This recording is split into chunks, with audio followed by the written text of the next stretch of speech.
Hello guys, এই দেখো আমার আজকের মেনু। আলু ভর্তা করছি, শুকনো লঙ্কা ভাজা, তারপর রসুন কুচি, পেঁয়াজ কুচি দিয়ে ভালো করে একদম বাদামি বাদামি করে ভেজে নিচ্ছি। আর এখানে আলু ভর্তাটা মাখিয়ে রেখেছি, এখন আলু ভর্তাটা দিয়ে দেব। এই দেখো পেঁয়াজ রসুন শুকনো লঙ্কাগুলো বাদামি বাদামি হয়ে গেছে, এখন আলু ভর্তাটা দিয়ে দিলাম। এখন এটাকে ভালো করে একদম ভাজা ভাজা ভাজা ভাজা করব। এখন স্বাদ মতো লবণ দিবে, লবণ দেওয়া হয়ে গেছে। এখন এটাকে পুরো একদম তেলে ভাজা ভাজা করবো। তো বন্ধুরা, কারা এইভাবে আলু ভর্তা করে খাও সবাই কমেন্ট করে জানাও।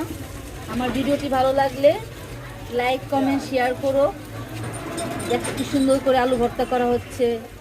তো বন্ধুরা, ভালো লাগলে কমেন্ট করো। Tata, bye bye.